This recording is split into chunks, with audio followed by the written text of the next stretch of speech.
Hello everybody, here's Paul Skorpen, and I'm sitting here in my seminar room in southern Germany, and as you all know, we are in quite an interesting time right now, in as much as the coronavirus has limited a lot of our work. And so normally I'd be planning seminars or giving seminars here and doing treatments, planning also the trips that I offer every year to Egypt and Patmos and to Anatolia and to the Holy Land. And right now everything's being put on hold.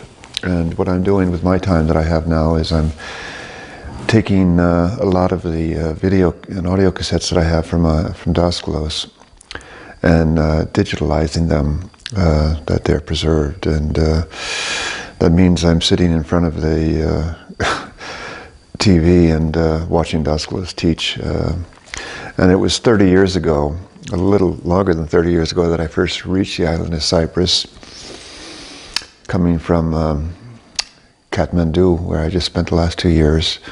And as fate would have it, I would end up spending the next 7 years of my life on the island of Cyprus, working very, very closely with Daskalos.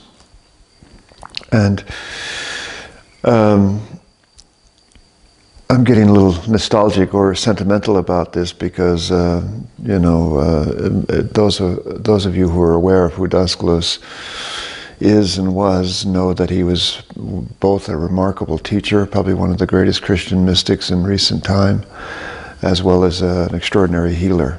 And in my own way, since he's passed over in 1995, I carry on his legacy. And I'm getting some questions, or I get questions periodically. How was it that you were able to work so closely with Daskalos? And I thought I'd just talk about this, just for those who are interested. Like some of us, I was born into a family which was very liberal and valued education to a high degree. And both my parents were at Yale University, where they met, and that's where I was born, the third child of theirs. And then my father got his first teaching post at Reno, Nevada. This was during the time of the Vietnam War. And so we moved out to Nevada, and then more children came. There were 7 of us altogether. And my father, being as liberal as he was, openly criticized the war movement in Vietnam, and we got death threats, and then we ended up moving to Maine just to get out of that danger zone. And so at the age of 8, I ended up in Maine and would stay there until I left, basically left the States some 32 years ago. This is all well and good. What happened was, because I was diagnosed with dyslexia rather late, I struggled in school, university. So I first went to Hampshire College and studied photography, and then by default I ended up going to the University of Maine in Orono because my father was working there at the time, or was a professor there at the time. And you, as a child of a professor, you could take courses for basically free, I think for free. So I started auditing courses, and one of the subjects I chose to study was sociology. And lo and behold, Kyriakos Markides, who you might know because he wrote the books about Daskalos and other books, was and is, I think, still was a sociology professor at the University of Maine. And I started to attend his courses on the history of sociology, Durkheim, Weber, and so forth, and violence and terrorism and other courses.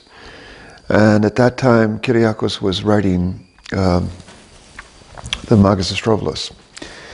And although he was supposed to, he had a 50-minute teaching period, and he was supposed to stick strictly to sociology, he would stray off into the world of Daskalos.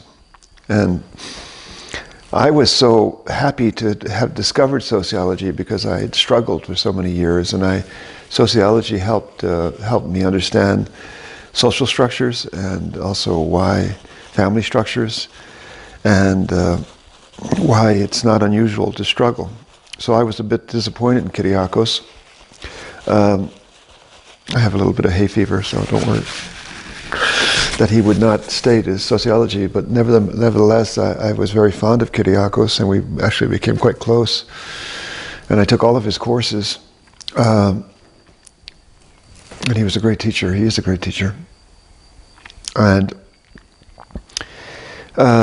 when I was just about to graduate and got accepted to Ohio State University to do a doctorate in sociology, I visited my father at his office in the philosophy department, and there was posters tacked on the hallway, and one caught my eye, and it said, "Study 1 year in Nepal with the University of Wisconsin." And I remember thinking, okay, I'm almost done now with my degrees. I got a degree in philosophy as well, and in the fall I should be heading to Ohio State University to follow basically the tracks of my father. But Markides left his mark on me, or Daskalos left his mark on me through Markides, and I basically, we didn't have the internet back then. I looked more into the program, and I delayed my time at Ohio State University, and I was headed off to Wisconsin to learn the language of Nepalese as a preparation to spending 1 year in Nepal. And the reason why I wanted to do that was because I thought if I go now deeply into academia, and I knew what that meant, I might have regrets later if I don't look into what Kyriakos was talking about, altered states of consciousness or higher levels of consciousness. And so I thought, well, rather than having regrets, why don't I just go investigate shamanism in the Himalayas with the University of Wisconsin? So I was in Wisconsin in the cheese country for the summer, and then we flew off to Kathmandu. And I started studying shamanism, but I apparently found the wrong shamans. They were much more interested in revenge in a town, in a village. So they would sacrifice chickens that your neighbor would then be cursed or whatever. Yeah. So pretty basic. I know there's some very high shamanism in the Himalayas. It's one of the places where shamanism was born. But I got dismayed, and I started studying with a Tibetan Lama quite intensively. And that did me well.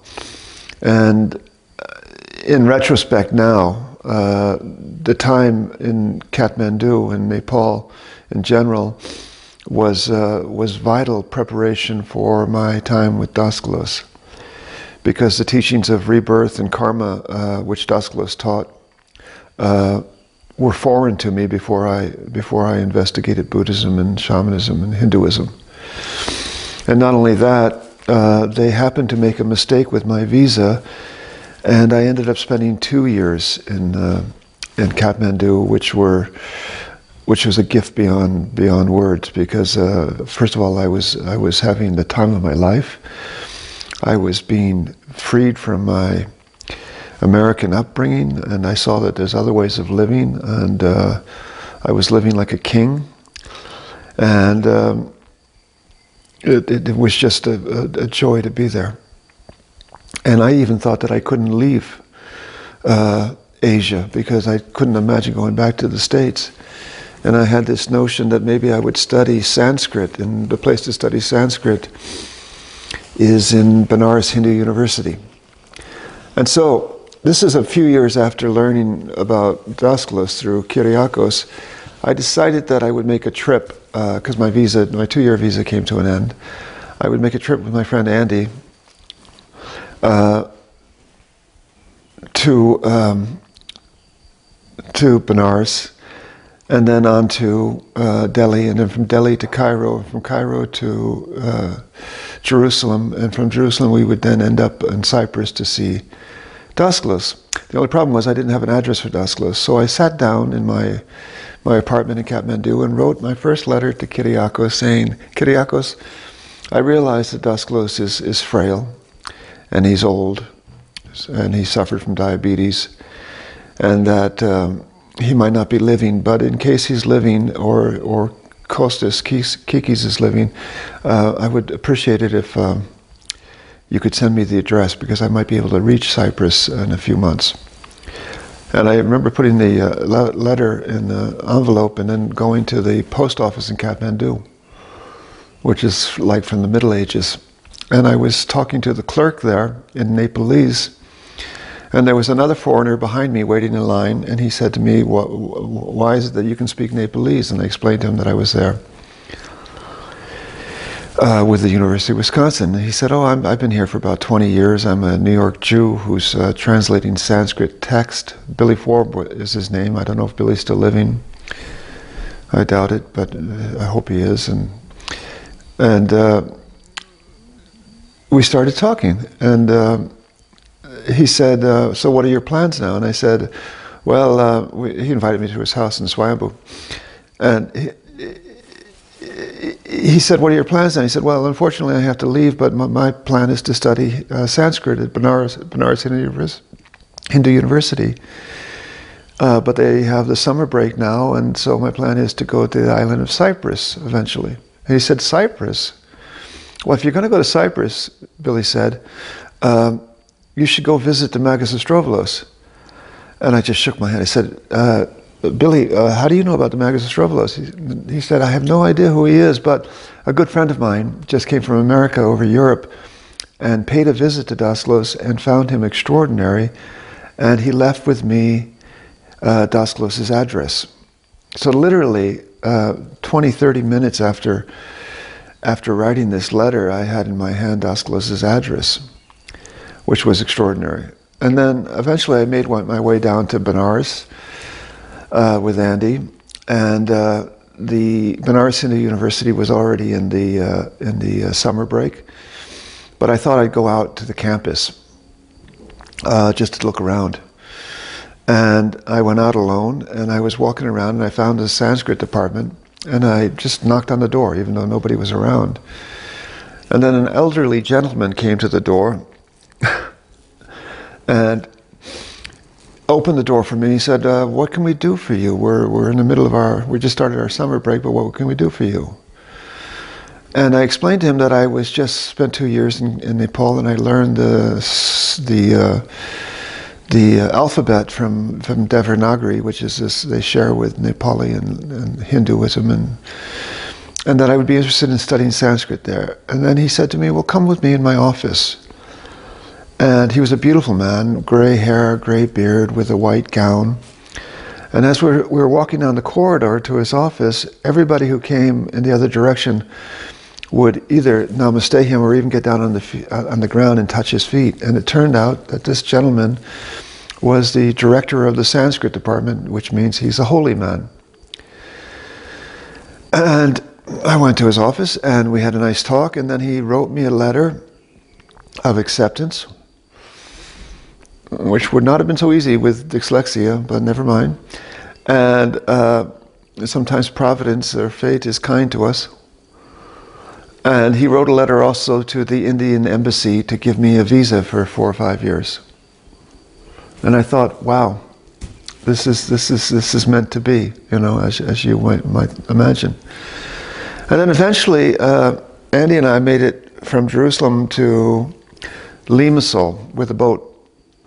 And Kyriakos had answered me in the meantime, or before I left Kathmandu, and he gave me Kostas' or Kikis' address. Kostas, his name was in the book, Kikis in real life, Kikis Christofidi, was living in Limassol at the time, and he had split from Daskalos, or he was splitting from Daskalos at the time, because of a revna. I'll go into that in a second if it helps. And so Andy and I started to attend Kikis' lessons every day in Limassol, and there was another young American man there who I got to know a little bit. We got to know, and he said, you know, Daskalos is giving talks every day in Strovolos. And I said, he's still alive? Yeah, he said he's giving talks every day from 10:30 to 12. So needless to say, we got the first shared taxi. We took a shared taxi and headed off to Strovolos and checked in Nicosia in the cheapest hotel that was there. Next day, Andy and I head off to Strovolos. I think we walked there, or took a taxi. And I thought I had a big plus because I didn't realize that Kikis and Markides and Daskalos had a falling out. So I thought, you know, I had an in because I was a student of Kyriakos. And it was pretty hot. It was the end of May. And Andy and I made our way down to the Stoa, the teaching hall teaching building where Daskalos gave the talks, and found a seat.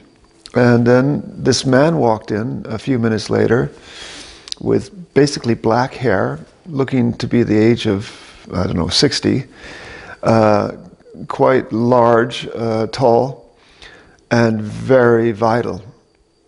And I looked at Andy, and Andy looked at me, and we just thought, who is this? Is Daskalos sick? Is that why he's not there? Is this a replacement? And then he turned towards everybody there. I think there were only about 12, 13, 14 people there. And he started praying the Lord's Prayer. And it was clear it was Daskalos. And he gave a lesson in English that day, as he'd been doing, 5 days a week.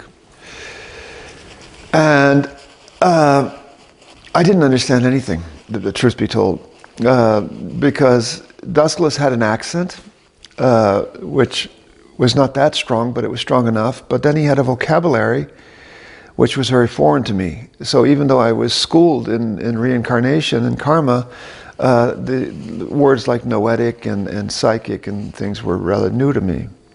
But he was mesmerizing. He was absolutely mesmerizing. And I was awestruck by his grace. And then he got up to leave, and I just approached him. I said, hello, Mr. Teshelis. His name was Teshelis. My name is Paul Skorpen. I'm an American. And I'm here to stay for a couple of weeks just to attend your lessons. And by the way, I was quite a close student of Kyriakos Markides. Wrong thing to say. Daskalos looked at me, basically turned his head away, stuck his hand out, and he said, you're welcome to stay and attend the lessons. And I thought, whoa, this man is cold, icy cold. And I later, you know, he'd gone through this. They were in the middle of this trauma of trying to resolve the Arevna chaos, and I didn't know that. So we attended the lessons every day for a couple of weeks, and they were about to close the school for the summer towards the middle of June, 3 weeks into our stay, because it's quite hot in Cyprus. And I just put a word out to somebody that, you know, I had a laptop back then. The laptops it was a Keypro. I don't know if you know them. They were like maybe 20 kilos and the size of a small suitcase. Floppy disks. And I just put out the word to somebody there that, you know, if Daskalos needed help, my mother language that back then was English, and I have a computer I can type, and I just thought nothing of it. And then a couple of days later, his daughter Paniota came to me and said, Paul, how would you like to have lunch with me at the taverna next to my father's house? And I said, sure, I would like to. And then she said to me, we're closing the school now. We'll start up in September. If you want to come back and work with me and my father, we'll give you a room in a shared apartment and give you some spending money that you can return. And I just stood there and I said, this can't be. I mean, first of all, Benares, I'm supposed to be in, forget Ohio State University, I'm supposed to be in Benares in September. And I thought, I can't turn this down. I cannot turn this down. I need to know more about this man. And so I got a private meeting with Daskalos before I left, and I went into his office, his healing room, his meditation room, prayer room in his house, and I just walked in and I said, Mr. Teshlys, I've been suffering my whole life from insecurity. And he looked at me and he said, Paul, in this life, in this incarnation, you will only discover relative truth. And he said, you're fine. And that was it. Okay. Andy went in, and Andy, shout out to Andy. Andy went in and he said, yeah, Daskali, this is so typical Daskalos, the way he dealt with everybody so individually. He would never ever say this to me. And he said, when will I awake? When will I be enlightened? And Daskalos said playfully, Andy told me this, you know that thing you have down there, doesn't it sometime go up? And Andy said, yes. He said, so will consciousness. That was typical Daskalos. He would never ever say that to me because he knew I was suffering from a puritanical background. Classic Daskalos. So I delayed Benares Hindu University for a year. I wrote them and they said it's fine. And Ohio State University didn't come into question any longer. And I flew back to Maine to spend the summer with my family in Maine, in New England. And I met with Kyriakos at the campus. And Kyriakos, we were sitting in front of the library on campus. It was summer break. And he had learned that I was going to go spend a year with Daskalos. And he told me, Paul, that's quite an opportunity. Make copious, I remember that word he used because I didn't know it at the time, make copious notes. He liked that word, copious. And be very careful because Daskalos is really clever. And I said, thank you, Kyriakos. I'll do that. I'll make copious notes and I'll be very careful. And I flew back later in the beginning of September before the school opened, and I started working with Daskalos. They gave me the key to the stoa, which Kikis had in his hands for the last 20 years.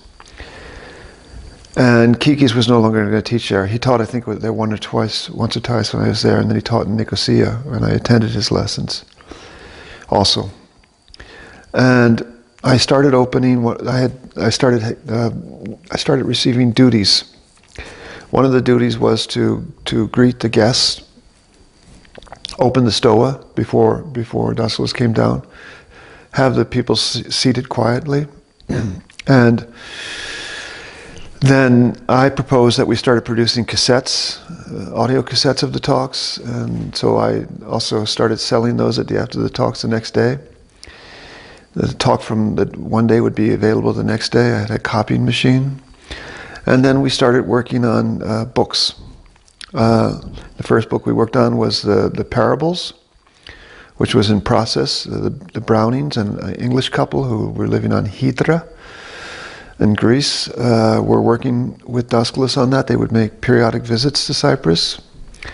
And I was supposed to work with them, and I actually flew off to Hydra in the Christmas break to work with them.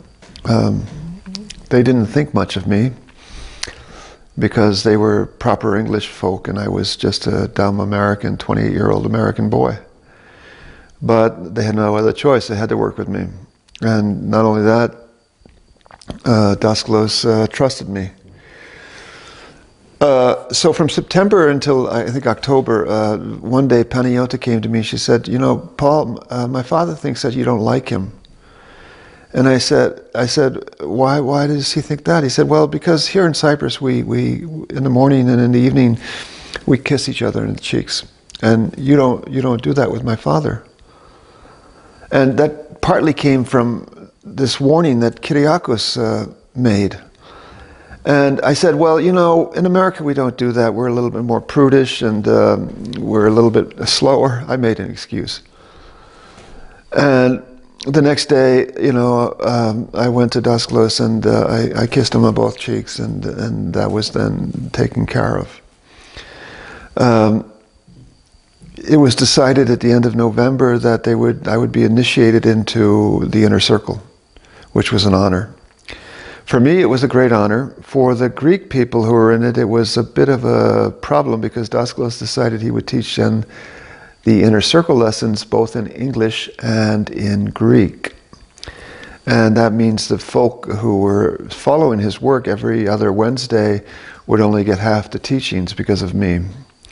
But I don't think there was any resentment about that. That was just the way it is.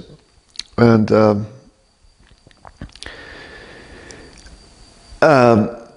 then I started working more closely with Daskalos. And Daskalos' grandson, Stelios, and I grew close. And Daskalos believed very strongly that Stelios would follow his path, and he is now, as I understand. But he was young at the time. He was maybe 12, I think. And I don't know who made the proposal. Was it me or was it Daskalos? Because by then I started to videotape all the lessons, the general lessons and the inner circle lessons, which is what I'm now digitalizing. But somehow the idea came up that we would record Daskalos' inner teachings on videotape and audio tape, that Stelios could have them later. And as I was the only one who was working closely with Daskalos, and I was working very closely with Daskalos, and I was the only one who was living in Cyprus constantly, people would come and go. And Daskalos and I became very close quickly because of our karmic past together. Then it was decided that we would start then to record either one-on-one or with Paniota or with some other people his inner teachings, either in my apartment in the Sony building, which was about 4 kilometers away from where Daskalos lived, or when we made the Friday visits to Governor's Beach, then Daskalos would call me over and I'd set the camera up, and that went on then until he had the stroke in June of 1994. And that was a blessing. And as I said, I don't know why it was supposed to be. Well, it doesn't matter. Stelios has the tapes. I'm sure he watches them. He was such a sweet boy. And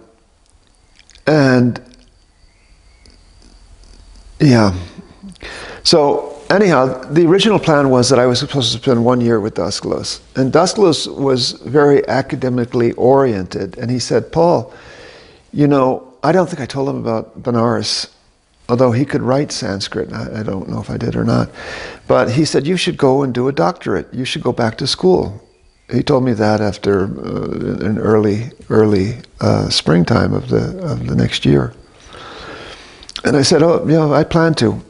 And then as we grew closer and he trusted me more and more and was teaching me more and more, that question never came up.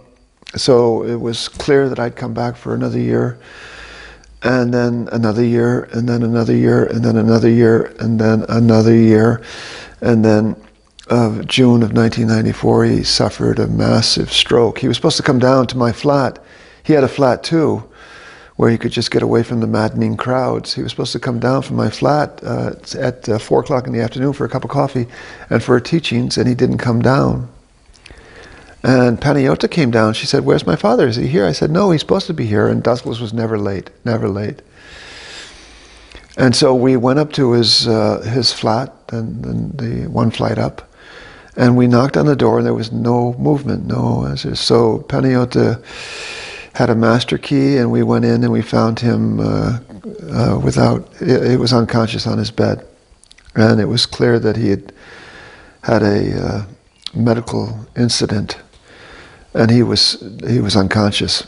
And with 3 other men, we put him on a bed sheet and we carried him down. We carried him to the lift, and then we put him in the ambulance, and off he went to the hospital, diagnosed with a massive stroke in the left hemisphere of the brain. And that stroke would render him speechless and motionless in his right side of his body. And after a while, he was released from the hospital, and we set up a medical bed in his bedroom, and got a nurse to take care of him.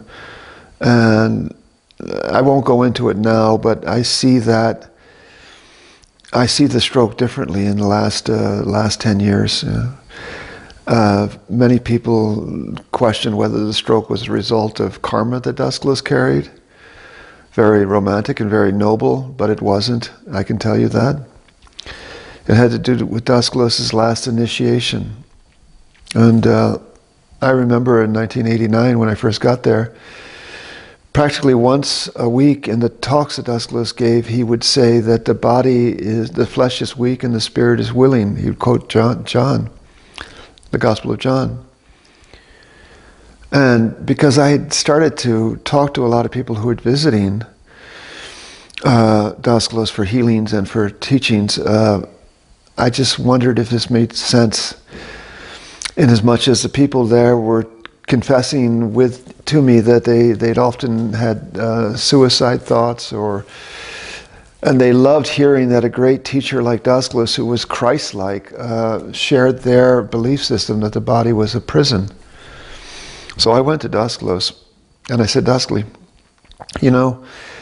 these folk, they really admire you, and they see you really as a Christ-like figure. And when you tell them that the body is a prison, it could be that they go home back to Germany or back to Austria or back to America less at home in their bodies than when they came, because you just confirmed what they all experienced.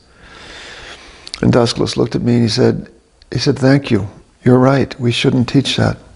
He never said I, never. We meant he and John. And the next day we were down at the Stoa. He sat here, and I always sat to his left, that I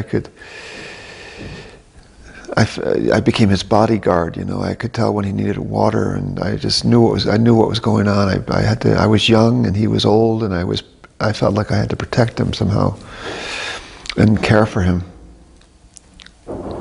And then he was in the middle of that talk the next day, and he said, the body is a prison, and he closed his mouth, chuckled a little bit, turned towards me, and chuckled more, turned towards the crowd. And he said, the body, I'm not allowed, he said to them, I'm not allowed to say this anymore, or we're not allowed to say this anymore, but the body is a gift. And that was in 1989, 89, and that didn't solve the problem. Daskalos, who was so much in the spirit, and so much in the soul, and so much in Christ, felt that the body was too complicated and too small. And he experienced it as a prison. So in 1994, in June, as the divine mercy will do, if we, and this is my belief, if we have a belief which is not in harmony with the greater truth, then the divine mercy will correct that. And Daskalos' stroke was